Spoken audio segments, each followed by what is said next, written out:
સાપેક્ષ ઘનતાથી શું ફાયદો થાય? ઉપયોગીતા શું છે ફિઝિક્સમાં સાપેક્ષ ઘનતાની? બોલો. પાણીની સાપેક્ષે બીજા પદાર્થની ઘનતા એટલે એ પાણી કરતા હલકું દ્રવ્ય છે કે વધારે ઘન છે તે જાણી શકાય. ઓકે, બરાબર છે. એટલે આપણે પાણીમાં એ વસ્તુને ડૂબાડીએ તો પાણીની ઉપર તરશે કે પાણીમાં ડૂબી જશે કે પાણી સાથે સમાન મિશ્રણ થાય તે જાણી શકાય. ઓકે, સરસ. ચાલો, આટલું યાદ છે ને? હવે કયો ટોપિક નંબર કયો હતો? 10.20. ચાલો, 10.20 દેખાય છે આમાં? હા. કારણ કે ઘરે તો બોર્ડમાં બધું અંદાજ આવી ગયો છે કે આટલી સ્પેસમાં આવે, આટલી જગ્યામાં આવે, આમાં જે અંદાજ નથી આવતો. ચાલો, પાસ્કલનો નિયમ લખી સમજાવો. આનું વિધાન લખ્યું આપણે? આનું વિધાન લખ્યું તો નિયમ. ચાલો, નિયમ સાંભળો. જુઓ, આ નિયમ મોટે કરવાનો. નિયમ સાંભળો. ચાલો, ગુરુત્વાકર્ષણની અસરને અવગણવામાં આવે. ગુરુત્વાકર્ષણની અસરોને અવગણવામાં આવે. અસરોને અવગણવામાં આવે તો સ્થિર તરલમાં દરેક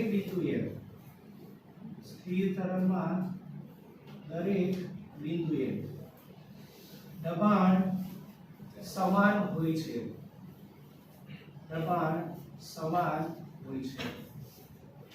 ચાલો, આ એનો વિધાન. હવે આપણે આકૃતિ સમજેલા હતા?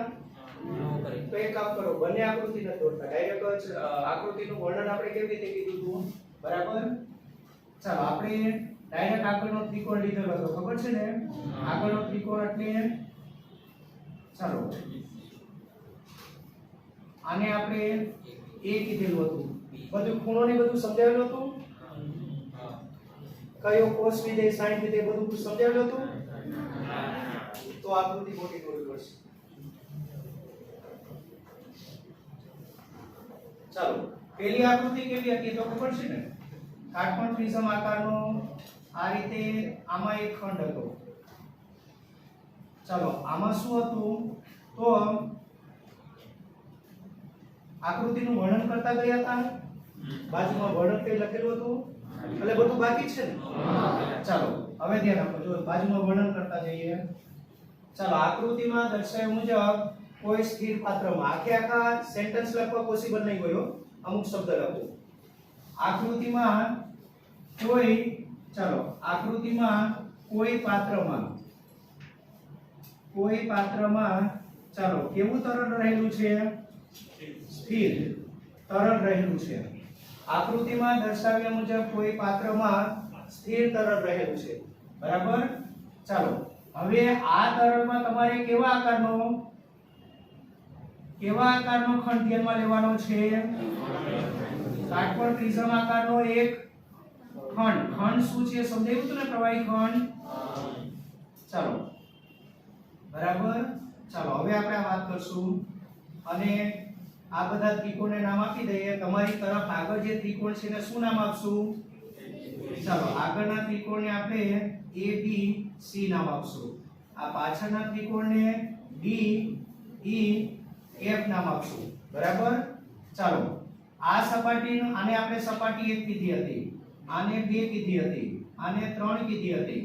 બોલો, આનું ક્ષેત્રફળ સદિશ ક્યાં હોય? એટલે ઉપર કે નીચે? નીચે. આનો ક્ષેત્રફળ સદિશ A1 સદિશ નીચે હોય. આમાં ડાબી બાજુ ને? ચાલો, આનો ક્ષેત્રફળ સદિશ ડાબી બાજુ હોય. આમાં સપાટીને લંબ. ચાલો, આ ક્ષેત્રફળ સદિશને આપણે A થી કહીએ. હવે બધાના બળ સદિશ કેવી રીતે હોય? બળ સદિશ બોલો, આનો બળ સદિશ કઈ બાજુ? લંબ રૂપે. અને કઈ બાજુ? ઉપર તરફ કે અંદર તરફ, બરાબર? ચાલો, આ બળ સદિશ આ બાજુ હોય. આ બળ સદિશ કઈ બાજુ હોય? નીચે તરફ ને? લંબ રૂપે આ રીતે ત્રાસુ હોય કે નહીં? ચાલો, હવે આપણે આ વર્ણન કરવાનું છે. આકૃતિમાં કોઈ પાત્રમાં સ્થિર તરલ રહેલું છે. ચાલો, તેમાં શું કરો? બોલો કેવા આકારનો? ચાલો તેમાં કાટકોણ પ્રિઝમ આકારનો. શું ધ્યાનમાં લીધેલું છે? પ્રિઝમ આકારનો. કેવો ખંડ કહેવાય છે? શેનો? ઘન પદાર્થમાં લીધેલો ખંડ છે પ્રવાહી. એટલે કયો ખંડ કહેવાય? ચાલો તો કોઈ પાત્રમાં સ્થિર અવસ્થામાં તરલ રહેલું છે તેમાં કાટકોણ પ્રિઝમ આકારનો કેવો ખંડ? કાં તો પ્રવાહી લખો અને પ્રવાહી અને વાયુને ભેગા કયા નામથી ઓળખાય? તરલ. એટલે કાં તો પ્રવાહી લખો અને કાં તો તરલ ખંડ લખો. ધ્યાનમાં લઈએ. કયું? ચાલો હવે શું કરશું? બધી સપાટીના નામ લખો. આપણે શું સાબિત કરવાનું છે કે દરેક બિંદુએ દબાણ સમાન. આ તો સમજાયું હતું ને ગુરુત્વાકર્ષણની અસરને અવગણીએ. કારણ કે ગુરુત્વાકર્ષણ હોય તો જેમ નીચે જાવ તેમ દબાણ વધતું જાય. કારણ કે ઉપર બધા તરલનું વલણ કઈ બાજુ રહેવાનું હોય? બરાબર. પણ ગુરુત્વાકર્ષણ બળને અવગણીએ તો શું નીચે રહેવાનું વલણ હશે? નહીં હોય. તો આ બધા બિંદુએ દબાણ કેવું હશે? આપણે શું કરશું? આ એક બિંદુ, આ બે બિંદુ, આ ત્રણ બિંદુ, આ જગ્યાએ દબાણ સરખું બતાવશું. તો જો આ ત્રણ બિંદુએ દબાણ સરખું હોય તો વ્યાપક રીતે આ બધા બિંદુએ દબાણ કેવું હોઈ શકે? સરખું. બરાબર. ચાલો આ સિદ્ધાંત ઉપર આપણે જવાનું છે. હવે બધી સપાટીના નામ આપો. ચાલો પહેલી નીચેની સપાટી લઈ લો. દબાણમાં કઈ ત્રણ વસ્તુની જરૂર પડે? યાદ કરવો જોઈએ. દબાણ P બરાબર શું? ચાલો બળ ભાગ્યા ક્ષેત્રફળ ને? બરાબર. તો આપણે આ ત્રણ સપાટીના નામ લખશું. ચાલો પહેલા નીચેની સપાટીનું નામ લખો. બોલો સપાટી. ચાલો નીચેની સપાટીનું નામ લખો. કયું? AB FE. ચાલો આનું ક્ષેત્રફળ કયું છે? ચાલો આ સપાટીનું ક્ષેત્રફળ કયું? A1. ચાલો લાગતું બળ કયું છે? F1. તથા દબાણ કયું છે? કયું ધારશું? P1 ધારો. બરાબર. ચાલો બીજી સપાટીનું આ રીતે લખી નાખો. બધું લખતો નથી. ચાલો કઈ સપાટી લખશું? AE BC નું ક્ષેત્રફળ A2. લાગતું બળ અને દબાણ કયું છે? P2 છે. થયું. હવે આની સપાટીનું નામ લખો. બોલો ચાલો CD FB નું ક્ષેત્રફળ A3. લાગતું બળ F3 અને દબાણ P3 ધારો. થયું આટલું? ચાલો હવે આપણે શું કરવાનું છે? જુઓ આપણે આટલું ધારી લીધું ને. હવે આ આકૃતિને આપણે અલગ દોરીએ. આ ત્રિપરિમાણ છે, એક પરિમાણમાં અલગ દોર નાખીએ. ચાલો આગળનો ત્રિકોણ એટલે કયો આગળનો ત્રિકોણ તમારો?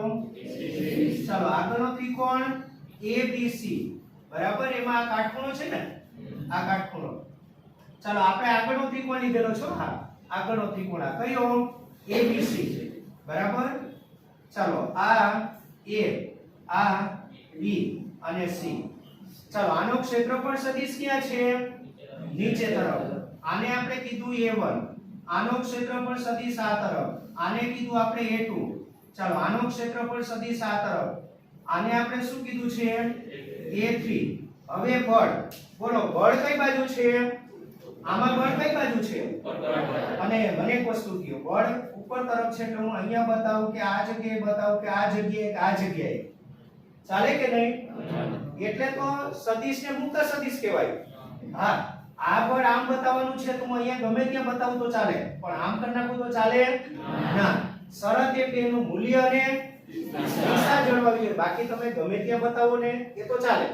ચાલો તો આ તમારું કયું બળ? બોલો F1 સદિશ. આ કયું બળ?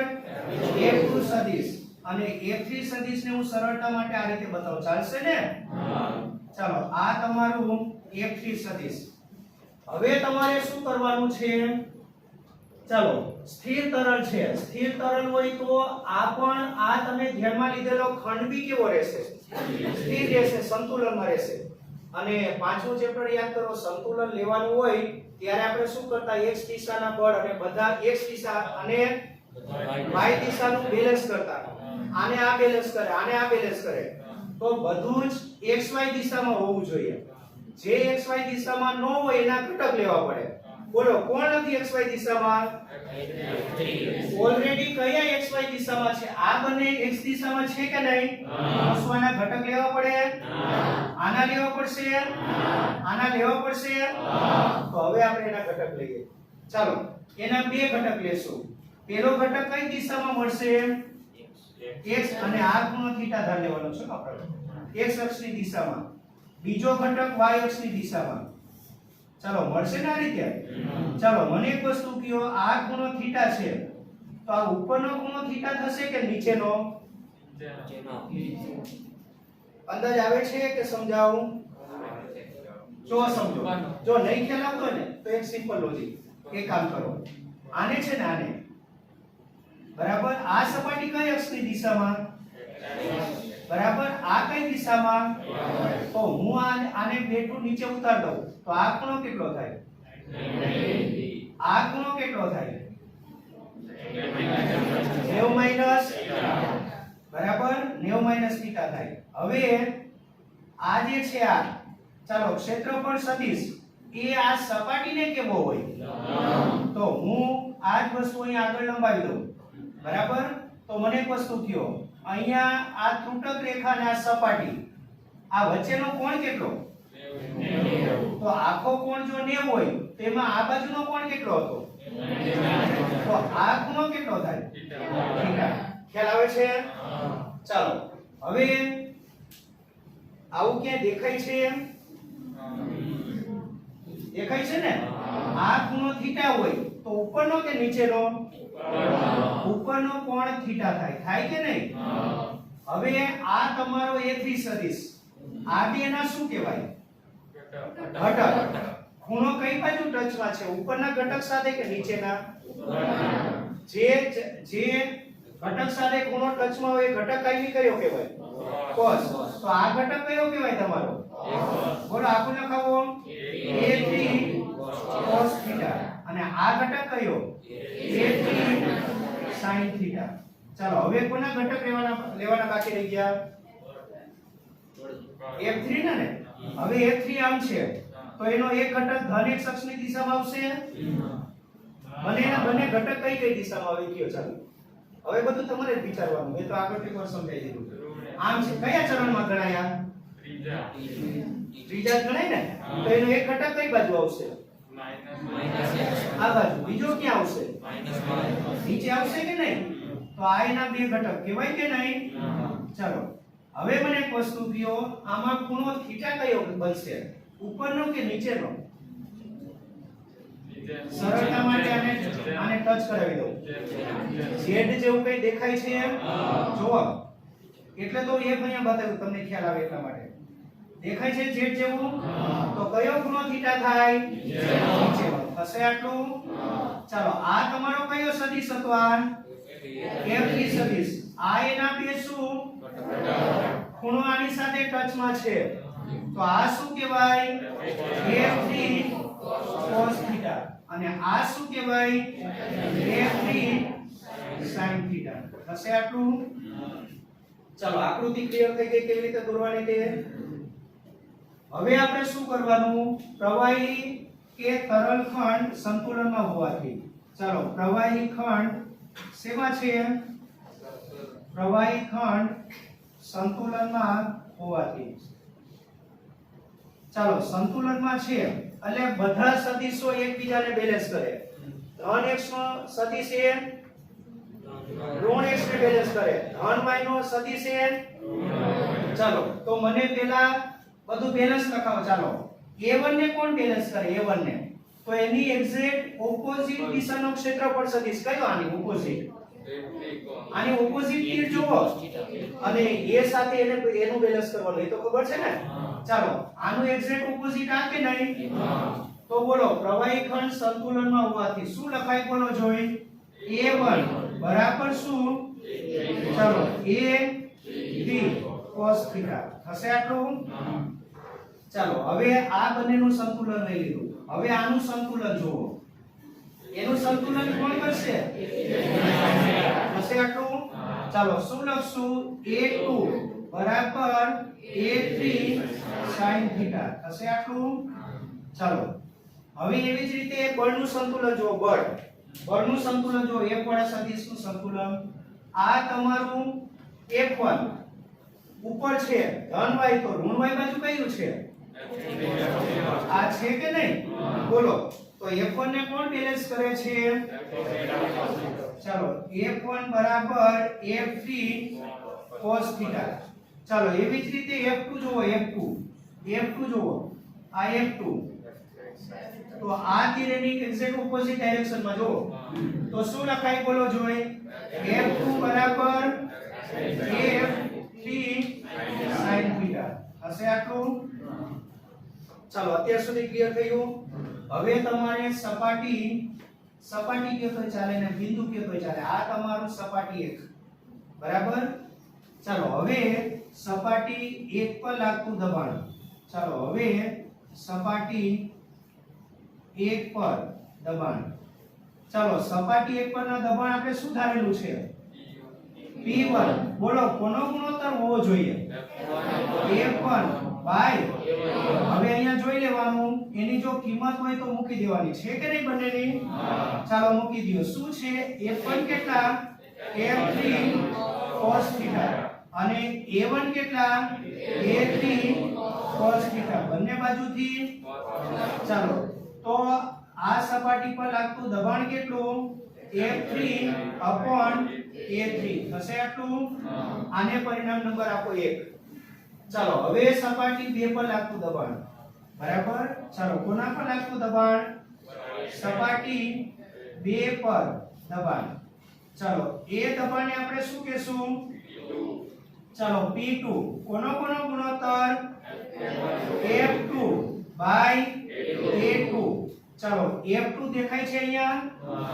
ચાલો કેટલા છે F3 sin થીટા અને આ કેટલું A3 sin થીટા. કયું વિધેય કેન્સલ થાય ચાલો તો માટે P2 બરાબર શું આવે F2 બાય સોરી આ લખવાનો. ચાલો P2 બરાબર શું F3 upon A3 પરિણામ નંબર આપો 2. એટલે એક વસ્તુ તો અત્યાર સુધી તો સાબિતી આપણે જોઈતી રીતે મળી ગઈ કે આ સપાટી કે આ બિંદુ પર લાગતું દબાણ F3 by A3 તો આના દરેક બિંદુ પર લાગતું દબાણ પણ F3 by A3 છે. ચાલો હજી ત્રીજી સપાટી બાકી રહી ને ચાલો એ લઈ લેશું. ચાલો શું લખશું સપાટી 3 પર દબાણ સપાટી 3 પર દબાણ. ચાલો એ દબાણને આપણે શું કહેવાનું છે P3 બરાબર ગુણોત્તર કયો F3 બાય A3. હવે તમારી પાસે અહીંયા F1 A1 ની કિંમત હતી અહીંયા F2 A2 ની કિંમત હતી. આમાં જોવો જોઈએ છે નથી ને તો આમને આમ રહેવા દેવાનું. ચાલો સમીકરણ 1 2 અને 3 પરથી શું કહી શકાય સમીકરણ 1 2 અને 3 પરથી સંબંધ લખાવો જોઈએ બોલો. ચાલો P1 બરાબર P2 બરાબર P3 થશે.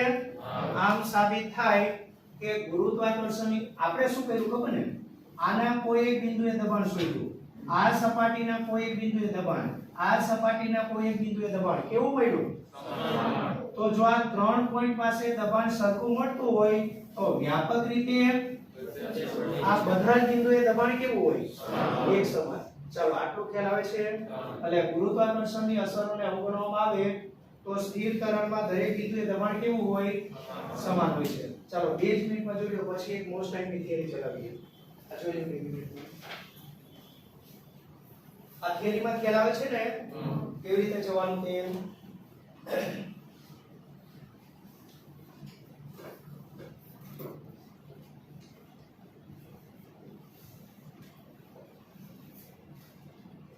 હું તમને બોર્ડ પર જેટલું કરાવું ને એટલું તમારે પરીક્ષા માટે અને આગળની તૈયારી માટે એટલું કરવાનું.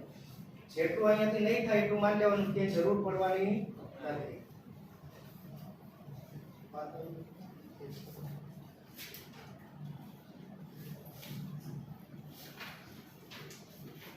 આ નહીં, હજી આપણે જે આઈપી થિયરી હું કહું છું ને એ તો કઈ ખબર છે એ તો હજી પાછળ રહી જવાનું છે.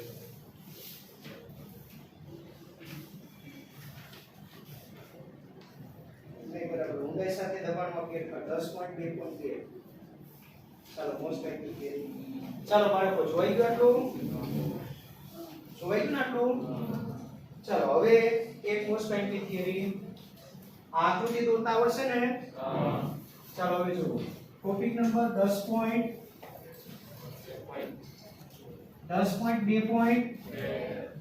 ચાલો મોસ્ટ આઈપી થિયરી કરી નાખવાની.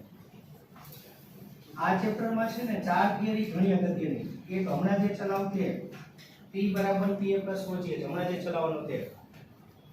પછી એક સ્ટોક્સનો નિયમ બરાબર એ તમને હું કહેતો જઈશ બરાબર. ત્યાર પછી સાતત્યનું સમીકરણ અને બર્નૌલીનું સમીકરણ. આ ચાર થિયરી આ ચેપ્ટરની મોસ્ટ આઈપી. એમાં બર્નૌલીનું સમીકરણ 4 માર્કમાં પરીક્ષા પર આવશે હોય જ પેપરમાં. એ તમને હું કહેતો જઈશ. અત્યારથી આપણે એડવાન્સમાં જવાની જરૂર નથી બરાબર. હું તમને કહેતો જઈશ કે આ બધી વાત ચાલે છે. ચાલો ટોપિક નંબર 10.2.2 ને. ચાલો તમારું હેડિંગ શું આપ્યું છે? ઊંડાઈ સાથે દબાણમાં ફેરફાર. એવું છે ને? દબાણમાં ફેરફાર. કઈ ઊંડાઈએ દબાણ કેટલું હોય એનું સૂત્ર આપણે લખાયું યાદ હોય તો યાદ કરો જોઈ. કઈ ઊંડાઈએ દબાણ કેટલું હોય? બરાબર એ સૂત્ર આપણે તારવવાનું. એમાં થોડુંક એડ કરશું આપણે. ઊંડાઈ સાથે દબાણમાં ફેરફાર. ચાલો પરીક્ષામાં સવાલ આ રીતે આવે. એમાં કેટલી વસ્તુ હતી? રો G H ને તો G તો ગુરુત્વ પ્રવેગ, H અને રો આનાથી શરત લખેલી હોય. સવાલ કઈ રીતે લખેલું હોય? H કાં તો ઊંડાઈ લખો કાં તો શું લખો? ઊંચાઈ. H ઊંડાઈના અને રો ઘનતાવાળા પ્રવાહીના સ્તંભ વડે ઉદ્ભવતા દબાણનું સૂત્ર. H ઊંડાઈના અને રો ઘનતાવાળા પ્રવાહીના સ્તંભ વડે ઉદ્ભવતા દબાણનું સૂત્ર તારવો. ચાલો એ સૂત્ર આપણે કયું તારવશું? P બરાબર PA પ્લસ ρGH. ચાલો આ સૂત્ર તારવવાનું. આપણે આ નો લેતા ડાયરેક્ટ ρGH કહી દેતા હું. આ ક્યારે લેવાય ક્યારે ન લેવાય એ તમને હમણાં હું સમજાવું. ચાલો બરાબર કે રાખજો. બાજુમાં આપણે આકૃતિનું વર્ણન કરતા જઈએ. ચાલો આપણે શું કરવાનું છે જુઓ. આપણે એક પાત્રમાં કેટલી ઘનતા વાળું? ચાલો રો ઘનતા વાળું પ્રવાહી લેવાનું બરાબર. આ એની મુક્ત સપાટી કહેવાય બરાબર. પાણી અડધે સુધી ભર્યું હોત તો અહીંયા સુધી આવે કે નહીં? એટલે આ એની શું કહેવાય? પાણી જેટલે સુધી હોય તો આ જે એની છેલ્લી સપાટી છે ને એને શું કહેવાય? મુક્ત સપાટી. યાદ રાખજો આને શું કહેવાય? આને પાણીની મુક્ત સપાટી. ચાલો આમાં પ્રવાહી ભરેલું છે એની ઘનતા કેટલી છે? રો. ચાલો અહીંયા આપણે એક પ્રવાહી ભરેલું છે પ્રવાહી અને કેટલી ઘનતા વાળું? રો. ચાલો આકૃતિનું વર્ણન બાજુમાં કરતા જઈએ. આકૃતિમાં કોઈ પાત્રમાં રો ઘનતા વાળું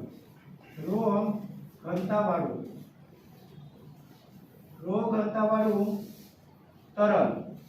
ચાલો સ્થિર તરલ ભરેલ છે. આકૃતિમાં કોઈ પાત્રમાં કેટલી ઘનતા વાળું? રો ઘનતા વાળું. રો એટલે આપણને ખબર છે પાણી હશે તો રો કેટલું હશે? 10⁻³ મર્ક્યુરી હશે તો કેટલું હશે? 13.6 × 10⁻³ આવું હોઈ શકે ને? આપણે કયું પ્રવાહી છે તો આપણને ખબર નથી એટલે આપણે સંકેત કયો ધારી લીધો? ચાલો આકૃતિમાં કોઈ પાત્રમાં રો ઘનતા વાળું સ્થિર તરલ ભરેલું છે હવે તમારે આમાં પ્રવાહી ખંડ ધ્યાનમાં લેવાનો. શું ધ્યાનમાં લેવાનો છે? ત્યાં કેવો ખંડ લીધો તો અહીંયા તમારે નળાકાર આકારનો લેવાનો. કેવા આકારનો? એની ઊંચાઈ કેટલી લેશો? h અને આડછેદનું ક્ષેત્રફળ a લેશો. અને નિયમિત છે, આ બાજુ a હોય તો આ બાજુ બી વચ્ચેના દરેક આડછેદનું ક્ષેત્રફળ બી a જ હશે. બરાબર? ચાલો આપણે આ એક નળાકાર પ્રવાહી ખંડ ધ્યાનમાં લઈએ અને આ પ્રવાહી ખંડની ઊંચાઈ કેટલી? h અને આડછેદનું ક્ષેત્રફળ કેટલું? કોઈ બી બતાવો ને, ચાલો ઉપરનું બતાવો કે નીચેનું. આડછેદનું ક્ષેત્રફળ આનું બી કેટલું? a. નિયમિત આડછેદ કહેવાય હો આને. છેક સુધી સરખું હોય તો આને શું કહેવાય? નિયમિત. આ તો બધા શબ્દ પરિચિત છે ને બધા. ચાલો હવે આ જગ્યાએ હું બિંદુ 1 લઉં, આ જગ્યાએ હું બિંદુ 2 લઉં. ચાલો હવે શું કરવાનું જુઓ. દેખીતી વાત છે કે આ સપાટી પર દબાણ કઈ બાજુ આવશે? એક હમણાં આપણે જોયું. ધારો કે આ ફ્લેક્સિબલ પાત્ર હોત તો તમે એને અંદર નાખો. આ ધારો કે બલૂન હોત, બલૂન, તો તમે એને ભરેલા બલૂનને અંદર નાખો તો બલૂનનું કદ વધે કે ઘટે? સેજ ઘટે કે નહીં? તો મને એક વસ્તુ કહો, આ તરલ એના ઉપર આ સપાટી ઉપર કઈ બાજુ બળ લગાડે? નીચે તરફ. એટલે આ સપાટી પર લાગતું બળ નીચે તરફ હશે. ચાલો બળ એને હું F1 કહું. F1 અને A નો ભાગાકાર લેશો તો P1 મળી જશે કે નહીં? બોલો આ સપાટી પર કઈ બાજુ હશે? ઉપર તરફ હશે. કઈ બાજુ હશે? ઉપર તરફ. F2 અને F2 બાય A બરાબર. ચાલો થશે. હવે આ તરલ ખંડનું દળ કેટલું હશે? આપણે અહીંયા બીજી આકૃતિ તમારે દોરવા જરૂર નથી, હું ખાલી સમજવા માટે દોરું છું. ચાલો આપણે હમણાં જોયું કે આ સપાટી પર લાગતું બળ નીચે તરફ હોય, આ સપાટી પર લાગતું બળ ઉપર તરફ. હવે તમારે શું કરવાનું? આ જે પ્રવાહી ખંડ છે ને, પ્રવાહી ખંડ, એનું વજન લેવાનું. શું મેળવવાનું? આનું વજન. એનું વજન મેળવશું. એનું વજન બળ કઈ બાજુ હોય? હંમેશા વજન બળ આવે એટલે શબ્દ એટલે વાત જ ન છે. કઈ બાજુ? તો આનું આપણે વજન બળ મેળવશું. ચલો બરાબર. આની ઊંચાઈ કેટલી? h અને આડછેદનું ક્ષેત્રફળ કેટલું? a. ચાલો ક્ષેત્રફળ સદિશ લેવું હોય તો કઈ બાજુ બતાવાય? આનો ઉપર તરફ બતાવાય. એ આપણે જરૂર નથી. ચાલો હવે આકૃતિનું થોડું વર્ણન કરીએ. આકૃતિમાં કોઈ પાત્રમાં ρ ઘનતાવાળું સ્થિર તરલ ભરેલ છે. એમાં શું કર્યું આપણે? એક પ્રવાહી ખંડ ધ્યાનમાં લીધું. એની કઈ ખાસિયત છે? કેટલી ઊંચાઈ વાળો? કેટલા આડછેદ વાળો? ચાલો તો હવે લખશું. ચાલો તેમાં h ઊંચાઈનો અને કેટલા આડછેદ વાળો?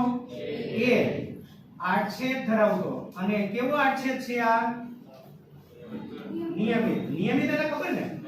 નિયમિત એટલે શું? છેક સુધી સરખું. ચાલો આ જે સ્થિર તરલમાં શું કરવાનું? h ઊંચાઈનો અને a નિયમિત આડછેદ ધરાવતો. શું ધ્યાનમાં લઈએ? કેવા આકારનો? નળાકાર. શેનો ખંડ છે? પ્રવાહી ખંડ. ધ્યાનમાં લો. ચાલો ખ્યાલ આવે છે આટલું? હવે બિંદુ 1 અને બિંદુ 2 પર દબાણ ધારી લો. બરાબર. ચાલો ધારો કે બિંદુ લખો કાપો સપાટી. ધારો કે ચાલો શું લખું છે? બિંદુ કે સપાટી? ચાલો બિંદુ 1 પર દબાણ કયું છે? P1 તથા બળ કયું છે? F1 છે. અને એવી જ રીતે ચાલો તેવી જ રીતે બિંદુ 2 પર બોલો દબાણ કયું?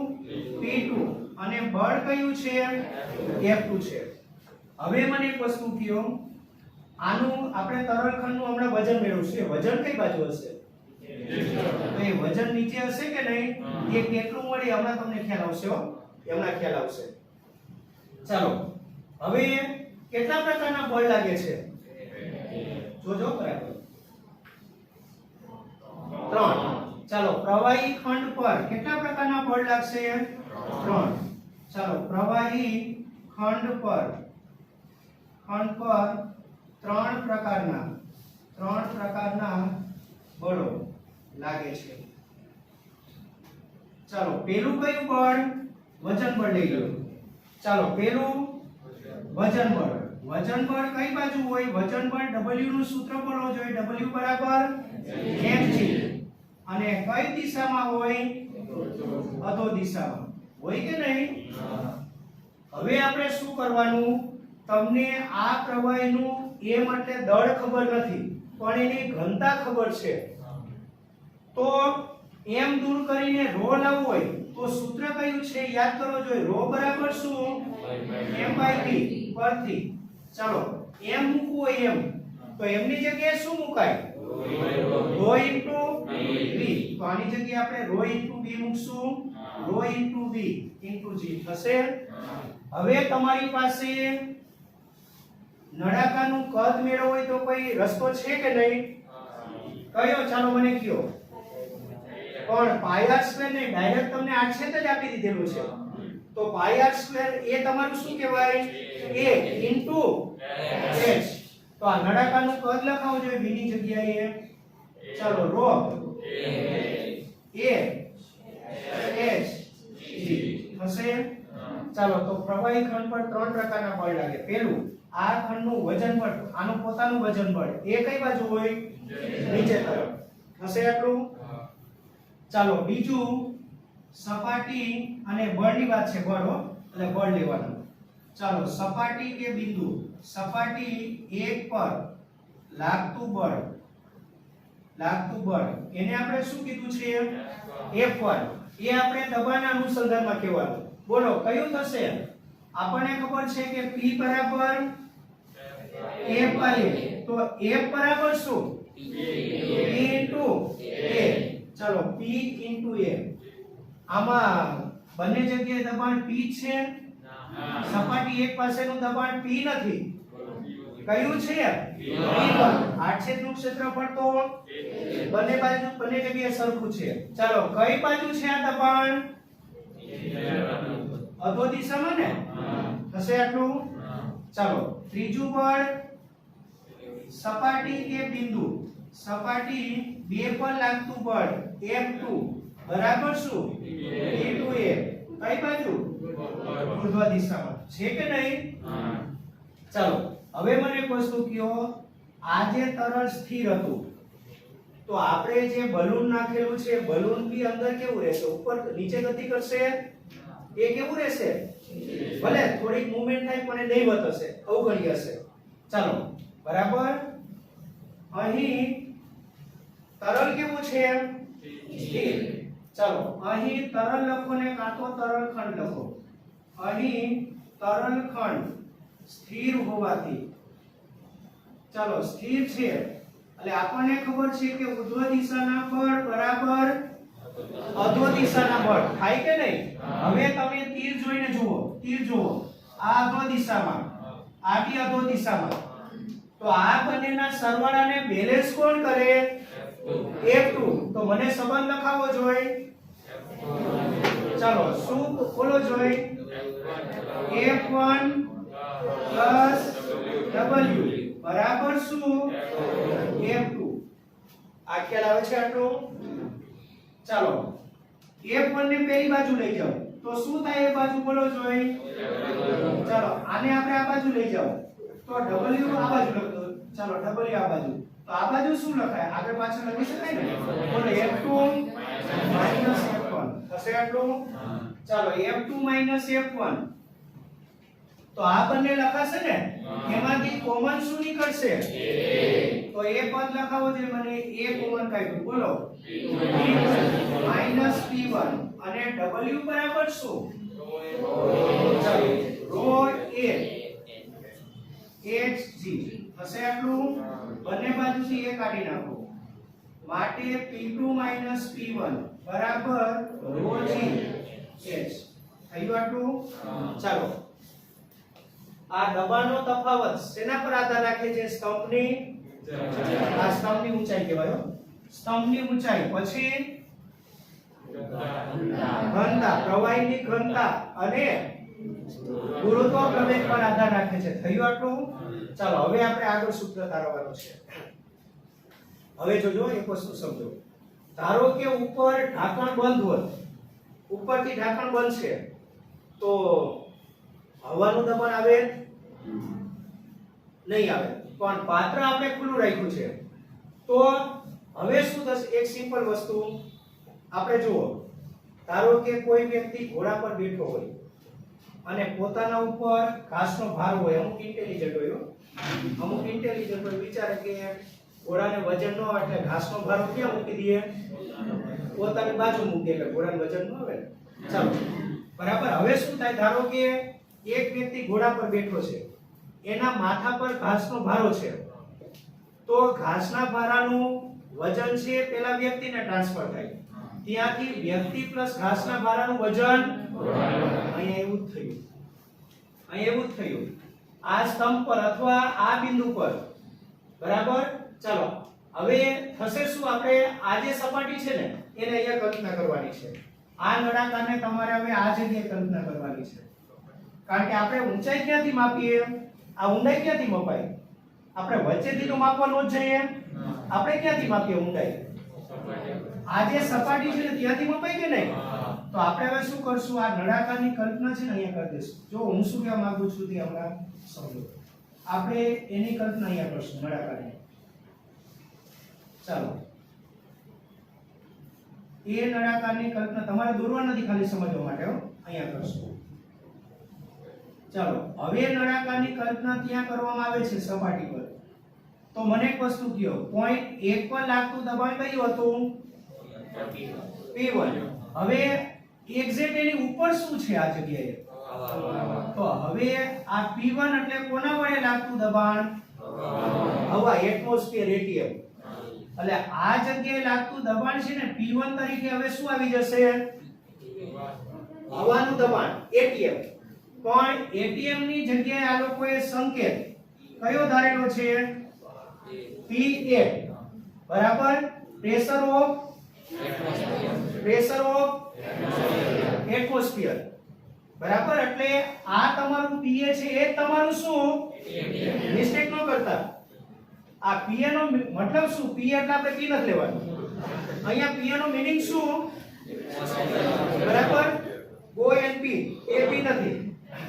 ચાલો અહીંયા છે ને PA એનો મીનિંગ શું? પ્રેશર ઓફ એટમોસ્ફિયર છે. એટલે એ તમારું એટીએમ જ છે. તો બોલો આ તમારું આની વેલ્યુ કેટલી? PA ની વેલ્યુ 1.013 × 10⁵ હશે. તો PA તરીકે મારે શું લેવાનું થાય? PA ને. અને આ જગ્યાનું દબાણ હવે અત્યાર સુધી દબાણને બી અલગ અલગ વેલ્યુ હતી, P1 ને P2. હવે P1 તરીકે શું આવી ગયું આ સૂત્રમાં? P1 તરીકે PL. તો આ P2 તરીકે હું શું ધારી લઉં? P ધારી લઉં. ચાલો હવે આપણે આ વાત કરશું. હવે એક અગત્યની વસ્તુ. ધારો કે આ પાત્ર બંધ હોત તો એ પછી ચાલો છેલ્લે સમજાવી દઉં. એટલે અત્યારે કેવું પાત્ર છે? ખુલ્લું. એટલે ઉપરથી હવાનું દબાણ બી આવશે. દેખીતી વાત છે કે મારે આ પોઈન્ટ પાસે દબાણ શોધવું હોય. બરાબર. તો આ ઘોડો, આ ઉપર બેઠેલો અને આ ઘાસનો ભારો, તો આના પર કોનું વજન આવે? વ્યક્તિનું પ્લસ અહીંયા વ્યક્તિ એટલે કોણ? પ્રવાહી સ્તંભ. અને ઘાસનો ભારો એટલે કોણ? હવાનું દબાણ. તો આ જગ્યાએ દબાણ કોનું આવશે? ઉપર રહેલા સ્તંભનું પ્લસ હવાનું. બંને આવશે કે નહીં? હવે ધારો કે ઘાસનો ભારો ન હોય, પાત્ર બંધ હોત, એ છેલ્લે ચાલો ને આપણે અત્યારે આટલું લઈએ. હવે આપણે શું કહેશું? જો આ નળાકાર ક્યાં લીધેલો હોત? ધારો કે બિંદુ 1, સપાટી 1 ક્યાં હોત? પ્રવાહીની આનું નામ બોલો, હમણાં હું બોલી ગયો. મુક્ત સપાટી. આ યાદ રાખજો, કાઈ નહીં. હવે આને શું કહેવાય? પ્રવાહીની મુક્ત સપાટી. ચાલો પ્રવાહીની મુક્ત સપાટી કહેવાય કે નહીં? ચાલો જો સપાટી 1 એ પ્રવાહીની ચાલો કઈ સપાટી પર હોત મુક્ત સપાટી પર હોય તો શું ફરક પડે આ સૂત્રમાં શું લેવું પડે બોલો આ સૂત્રમાં P1 બરાબર શું P1 ચાલો તથા P2 બરાબર યાદચ્છિક રીતે કેટલું ધારી લઈએ P ધારો બરાબર ચાલો તો હવે તમારું આ સૂત્ર શું આવે ઉપર લખી દો માટે P ચાલો P માઈનસ PA પ્લસ થશે આટલું ચાલો થયું આટલું આને પહેલી બાજુ લઈ જાવ એટલે પ્લસ થઈ જાય ને તો P બરાબર શું ρgh પ્લસ જે માંગેલું સૂત્ર છે હવે ધારો કે ઉપર ઢાંકણ હોત ચાલો ધારો કે ઉપર ઢાંકણ હોત આ મુક્ત સપાટી છે ને એની બિલકુલ એક્ઝેક્ટ સંપર્કમાં ઉપર શું હોત ઢાંકણ બંધ પાત્ર હોત તો શું થાત તો ઉપરથી હવાનું દબાણ નહીં હોત બરાબર ઘાસનો ભારો જ નથી તો આ તમારું સૂત્ર શું આવે P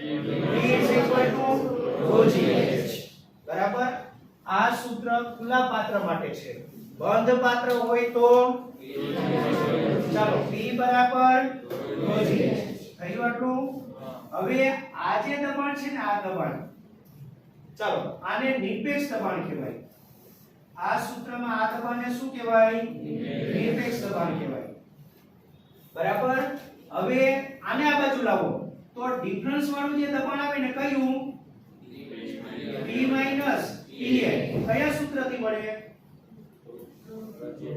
આ કયા સૂત્રથી મળે રોજિયસ ઈ મળે કે નહીં આ સૂત્રથી મળે તો આ જે દબાણ છે ને એને ગેજ દબાણ આને ગેજ દબાણ કહેવાય અથવા હાઇડ્રોસ્ટેટિક દબાણ કહેવાય ચાલો આને શું કહેવાય ગેજ દબાણ અથવા હાઇડ્રોસ્ટેટિક દબાણ કહેવાય ક્લિયર બરાબર ચાલો આ ચેપ્ટર ને એક 4-5 અગત્યની થિયરી માની એક બરાબર વ્યવસ્થિત રીતે વાંચી જાઓ